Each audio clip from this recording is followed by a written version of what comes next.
오늘 하루 잘 보내셨나요? 이 조용한 밤 달빛 아래 펼쳐지는 밤의 도서관에 오신 걸 환영합니다. 이곳은 잠들기 전 마음을 가만히 어루만져주는 공간입니다.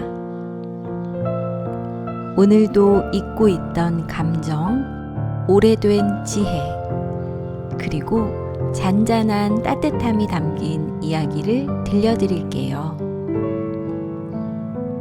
눈을 감고 편안하게 누워서 천천히 이야기의 세계로 떠나볼까요? 구독과 좋아요, 알림 설정은 밤의 도서관에 불빛이 꺼지지 않도록 해주는 따뜻한 응원입니다. 그럼 이 밤의 이야기 지금부터 시작할게요. 가난한 상인의 지혜. 오래전 지금의 이스라엘 땅 한가운데 따사로운 햇살이 비추는 작은 마을이 있었습니다. 이 마을은 비옥한 들판과 푸른 산으로 둘러싸여 있었고, 계절이 바뀔 때마다 새들은 노래하고 나무들은 꽃을 피웠지요. 작은 회당에서는 매일같이 기도 소리가 울려 퍼졌고, 사람들은 감사와 겸손으로 하루를 시작하곤 했습니다. 이 마을 한쪽 끝자락에는 이스라엘이라는 이름의 한 상인이 살고 있었습니다.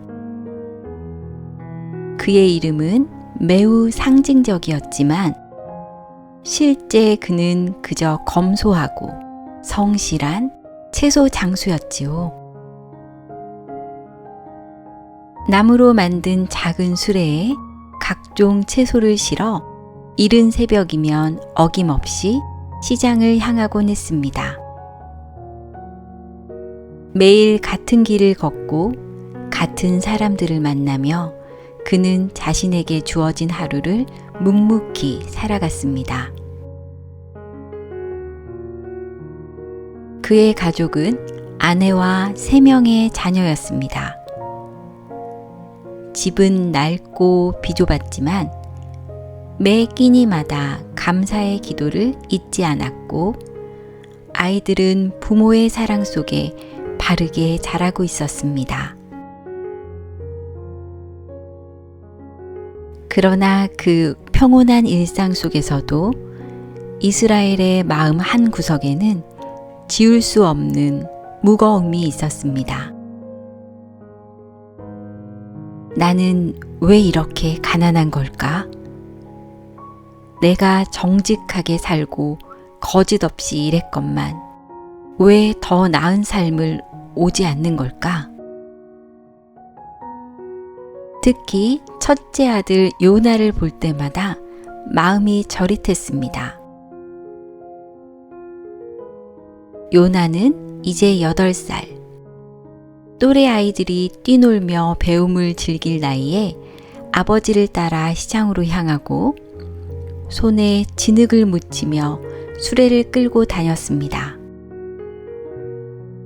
아이는 언제나 웃었고 시장에서 싱싱한 오이 있어요 라며 외쳤지만, 이스라엘은 그 웃음 뒤에 감춰진 성장을 멈춘 동심을 생각하며 가슴이 아팠습니다.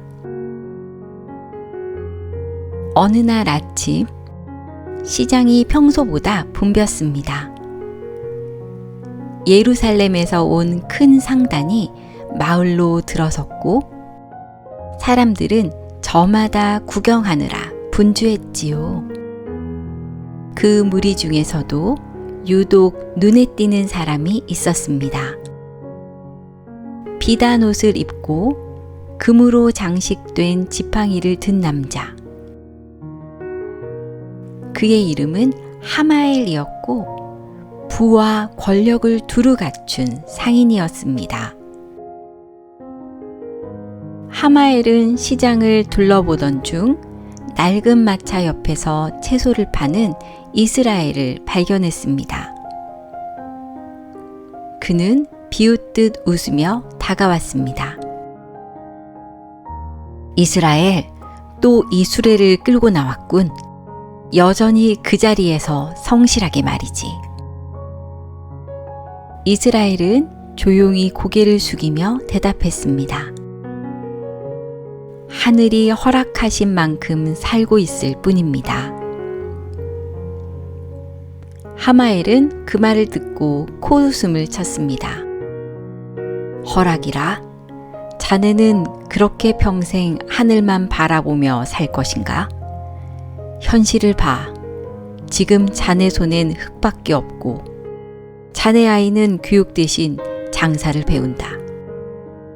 자네가 그렇게 정직하게만 살아서 대체 얻는 것이 무엇인가? 그 말은 비수처럼 가슴에 박혔습니다.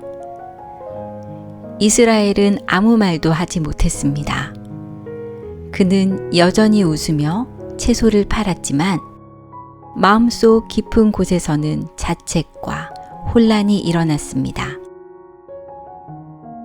그날 밤 이스라엘은 잠을 이루지 못했습니다. 아내가 걱정스레 물었지만 그는 미소로 괜찮다고만 했습니다. 그러나 그의 내면에서는 큰 물음이 끓어오르고 있었습니다. 내가 잘못 살고 있었던 걸까? 정직함은 바보 같은 고집이었던 걸까? 며칠 후 회당에서 랍비의 강연이 있었습니다. 온 마을 사람들이 모여들었고 이스라엘도 아이의 손을 잡고 그곳을 찾았습니다. 랍비는 말했습니다.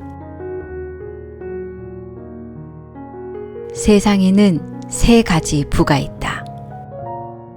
첫째는 지혜요, 둘째는 사랑이며 셋째는 믿음이다. 금과 은은 시간이 지나면 빛을 잃지만 이 셋은 영원히 빛나며 사람의 삶을 이끈다.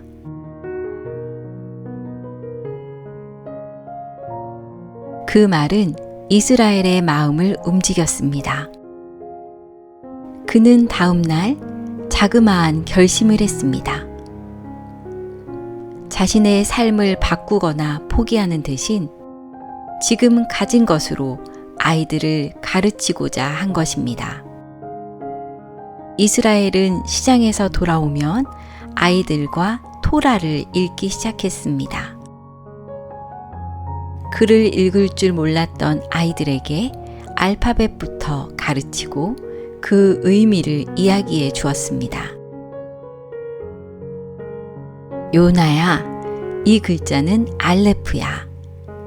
하느님의 숨결이 담긴 글자란다. 너는 이 글자를 통해 세상을 더 깊이 바라볼 수 있게 될 거야. 아이들은 아버지의 목소리에 귀를 기울였고 어느새 공부는 가족의 저녁 일과가 되었습니다. 이스라엘은 오래된 책을 고쳤으며 아이들과 함께 성장해 갔습니다. 시간이 흘렀습니다. 요나는 15이 되었고 글과 지혜에 대한 열망으로 가득 찼습니다. 그는 예루살렘의 율법 학교에 들어가기로 결심했습니다. 등록비는 없었지만 그는 랍비에게 자신의 아버지가 가르쳐준 이야기와 토라 구절을 인용하며 편지를 보냈습니다. 랍비는 감동했고 요나에게 장학금을 주어 공부를 허락했습니다. 몇 년 후 요나는 위대한 율법학자가 되었습니다. 그의 이름은 예루살렘 전역에 알려졌고 많은 이들이 그의 가르침을 따르기 위해 모여들었습니다. 그러나 요나는 자만하지 않았습니다.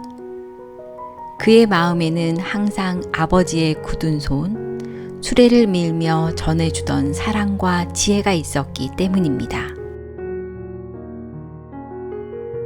어느 날 예루살렘 시장에서 한 노인이 조용히 채소를 팔고 있었습니다. 그의 눈가는 주름으로 가득했지만 여전히 따뜻한 미소를 잃지 않았습니다.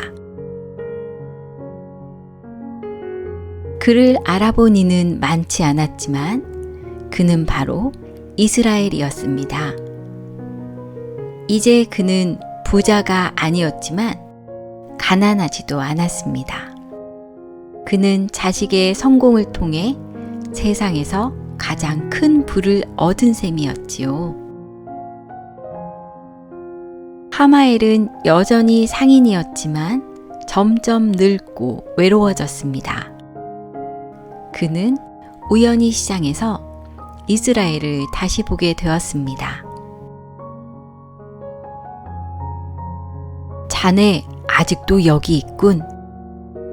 하지만 요즘 그 율법학자 요나라는 청년이 아주 유명하더군. 혹시...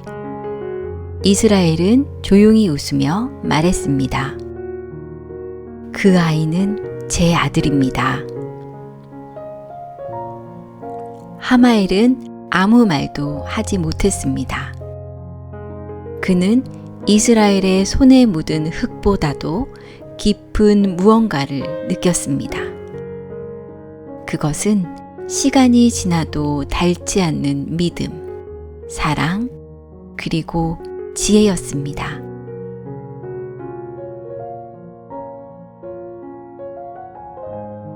삶은 종종 눈앞의 이익을 좇으라 말합니다. 하지만 진정한 부는 마음속의 울림에서 비롯됩니다. 가난하되 가르쳤고 작지만 바른 길을 걸었던 한 사람의 삶은 결국 세상을 비추는 등불이 되었지요. 오늘도 우리 곁에 그런 등불 같은 사람이 있다는 것을 기억하세요.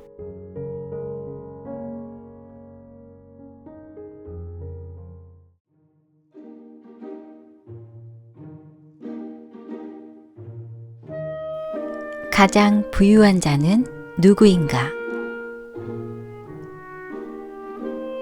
고대 유대의 한 마을, 작은 오아시스 근처에 레벤이라는 청년이 살고 있었습니다.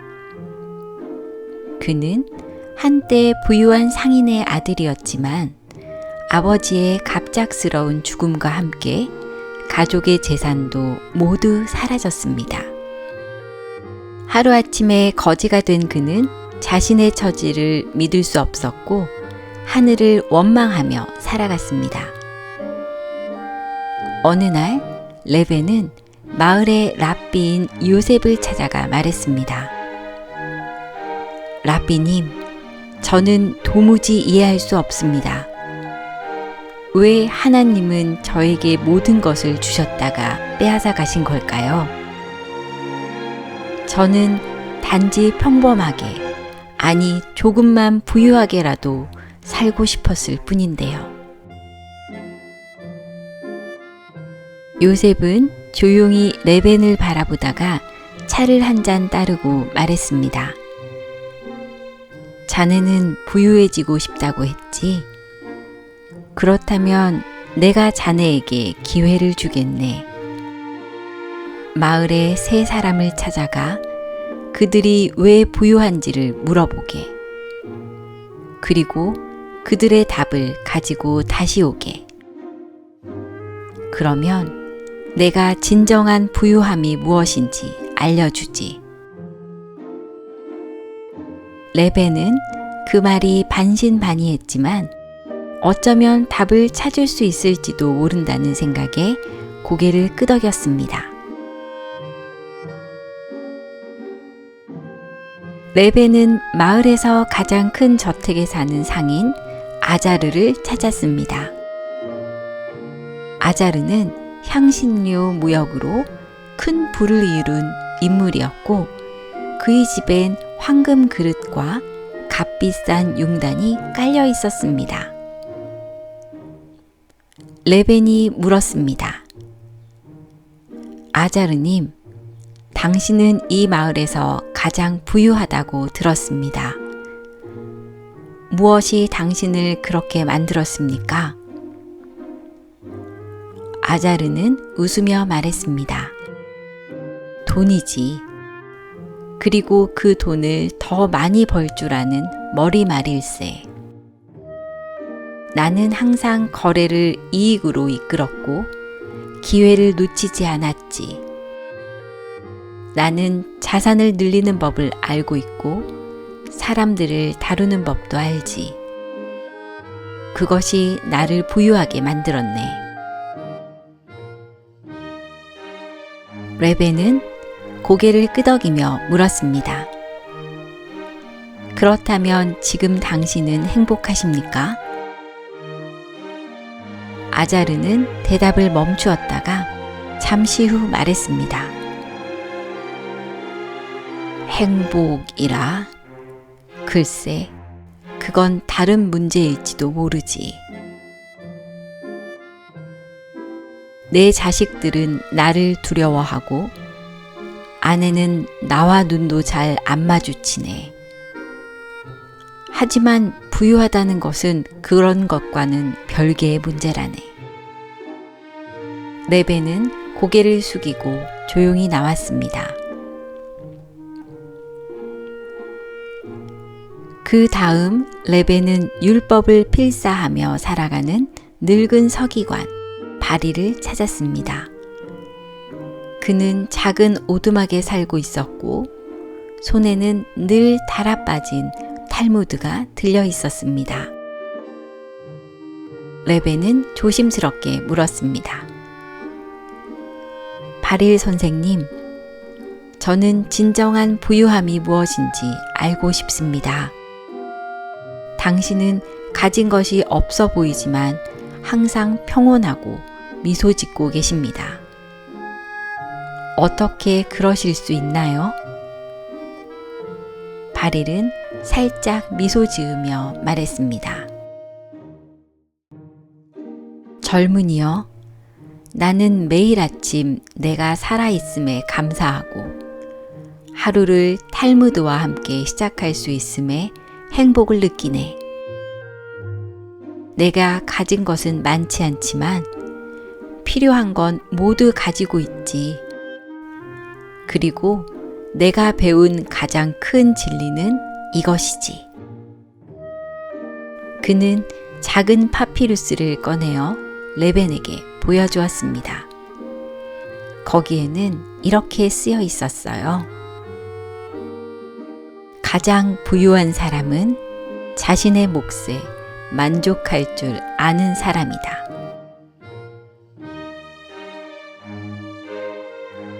레벤은 말문이 막혔습니다.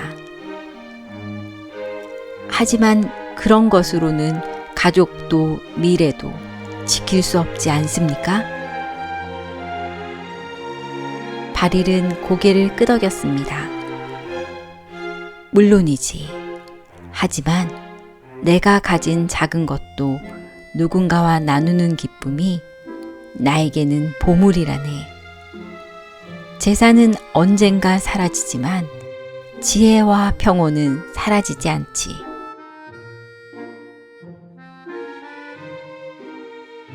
레벤은 마지막으로 베들레헴 외곽의 농장에서 자식 6을 키우며 사는 여인 한나를 찾았습니다.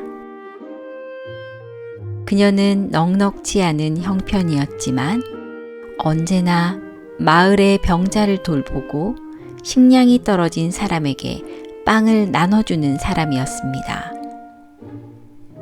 레벤은 물었습니다.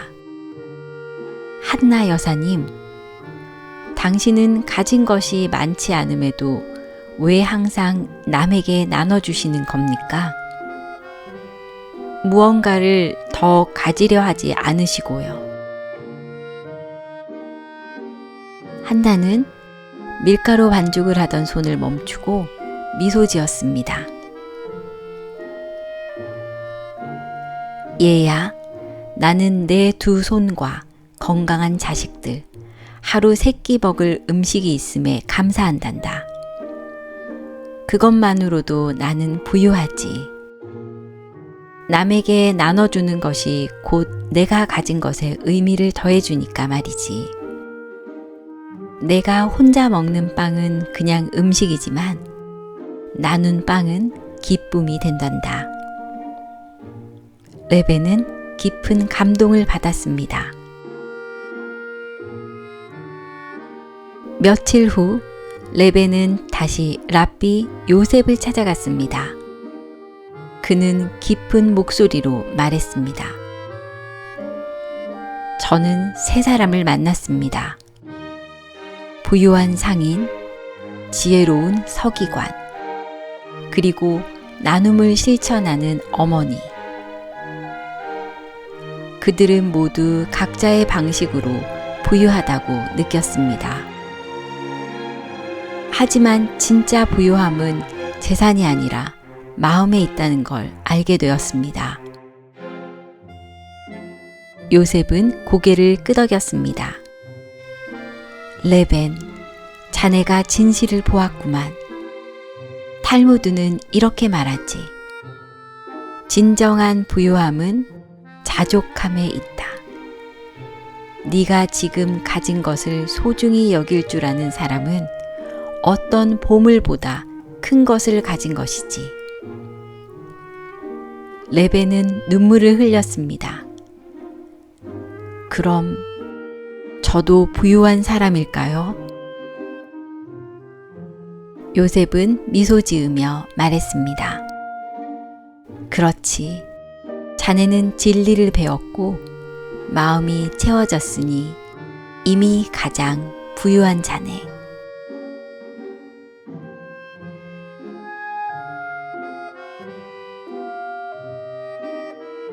우리는 종종 더 많이 가져야 행복하다고 생각합니다.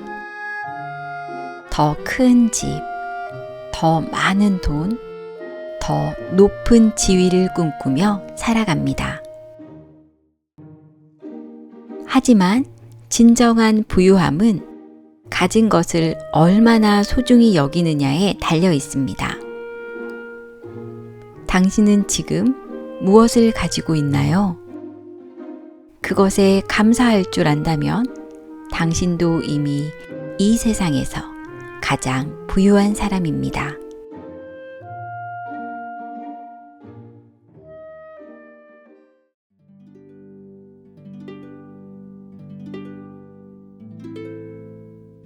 재판관과 2개의 반지. 오래전 예루살렘 성벽 안에는 현명하기로 소문난 재판관이 있었습니다. 그의 이름은 엘리야. 그는 늙은 나이에도 매일 아침 법정을 열고 마을 사람들의 분쟁을 공정히 심리했습니다. 사람들은 그를 두고 진실을 가리는 눈이라 불렀고, 어떤 이들은 살아있는 탈무드라고도 불렸습니다.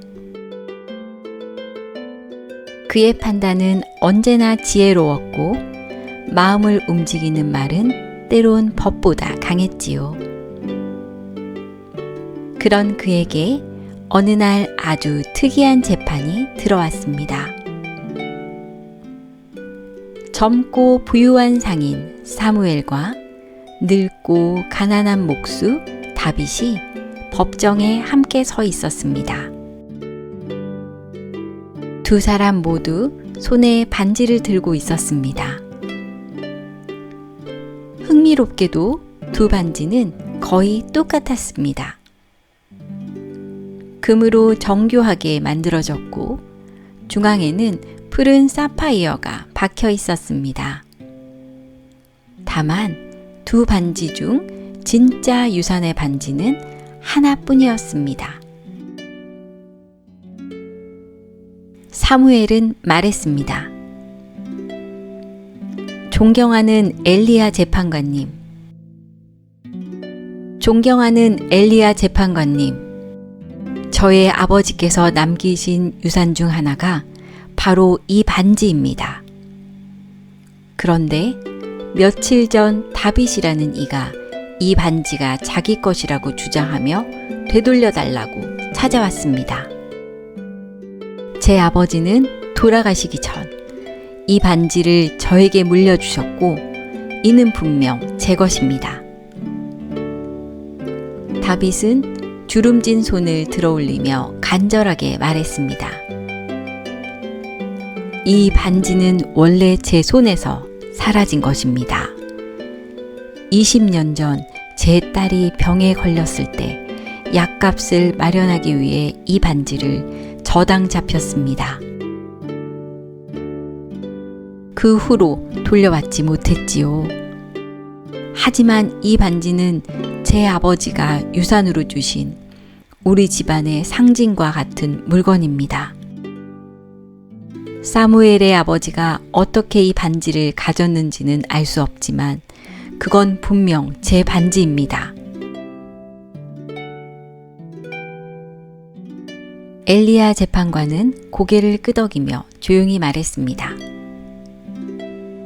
이 반지에 대해 어떤 증거가 있습니까? 각자의 이름이나 각인이라도 말이지요. 사무엘은 말했습니다. 제 반지에는 아버지의 좌우명, 정직은 가장 큰 부이다 라는 문장이 히브리어로 새겨져 있습니다. 다빗은 놀란 얼굴로 말했습니다. 그건 우리 가문의 문장이기도 합니다. 내 아버지도 같은 말을 항상 되풀이하셨지요. 반지 안쪽에 그 문장이 새겨져 있다면 그것은 우리 가문의 것입니다. 두 사람은 각자의 반지를 엘리야에게 건넸고 그는 안쪽을 살폈습니다. 놀랍게도 두 반지 안에는 동일한 문장이 같은 필체로 새겨져 있었습니다. 엘리야는 한참 동안 아무 말 없이 반지를 바라보다가 조용히 입을 열었습니다.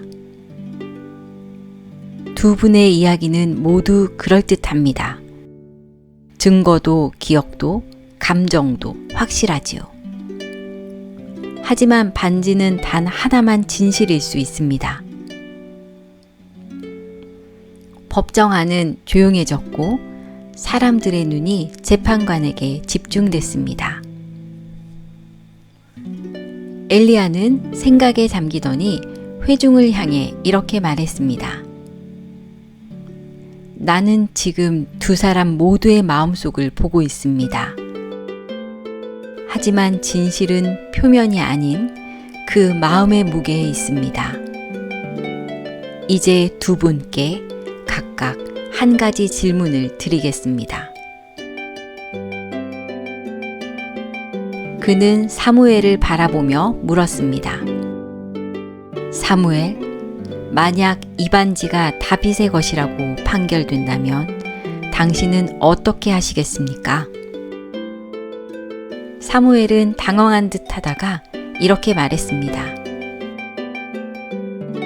그렇다면 법을 따르겠습니다. 아쉽겠지만 반지를 내놓겠습니다. 하지만 저는 여전히 그것이 제 아버지의 유산이라고 믿고 있습니다. 엘리야는 고개를 끄덕이고 이번엔 다빗에게 물었습니다. 다빗, 만약 이 반지가 사무엘의 것이라고 판결된다면 당신은 어떻게 하시겠습니까? 다빗은 눈을 감았다가 뜨며 떨리는 목소리로 말했습니다. 그렇다면 제 기억이 잘못된 것일 수도 있겠지요. 저는 이 반지를 통해 아버지와의 추억을 간직하고 싶었습니다. 하지만 진실이 그렇다면 사무엘이 그것을 간직하는 것이 맞을 겁니다. 저도 그를 위해 축복하겠습니다. 그 순간 엘리야는 미소를 지으며 말했습니다. 내가 원하는 대답은 바로 그것입니다. 반지보다 소중한 것은 반지를 바라보는 사람의 마음입니다. 다윗, 당신이야말로 이 반지를 진정으로 지킬 사람입니다. 그리고 사무엘, 당신도 진실 앞에서 물러서지 않는 용기에 감사드립니다. 나는 이 반지를 다윗에게 돌려주겠습니다. 사람들은 놀라움과 감동에 휩싸였고 어떤 이는 눈물을 훔쳤습니다. 그러자 엘리야는 주머니에서 또 하나의 반지를 꺼냈습니다.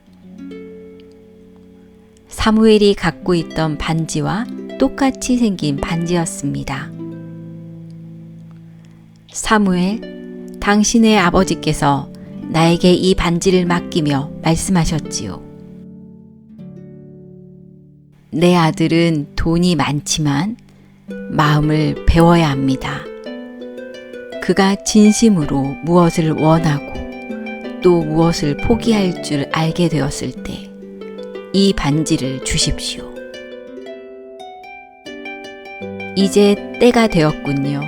이 반지는 당신의 것입니다. 그제야 모든 이가 이해했습니다. 사무엘이 갖고 있던 반지는 원래부터 엘리야가 보관하고 있던 것이었습니다. 그는 두 사람의 진심을 시험하고 있었던 것입니다.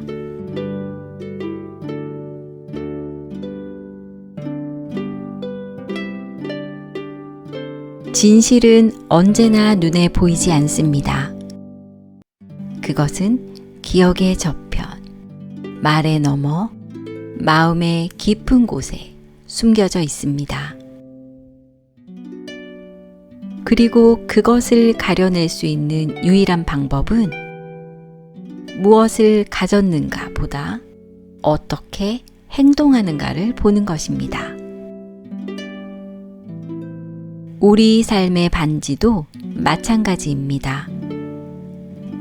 그것이 진짜인지 가짜인지는 우리가 얼마나 그것을 아끼고 나눌 수 있는지에 달려 있습니다. 오늘 당신의 마음은 어떤 반지를 품고 있나요?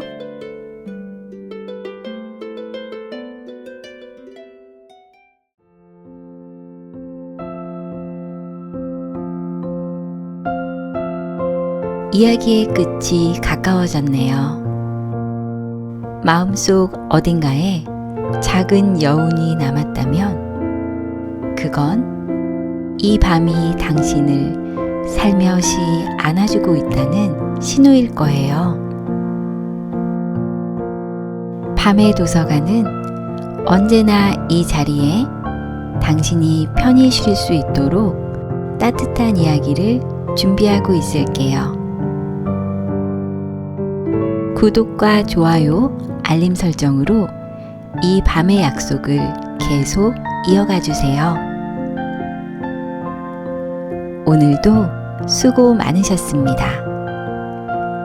고요한 밤, 평온한 꿈속에서 다시 만나요. 잘 자요.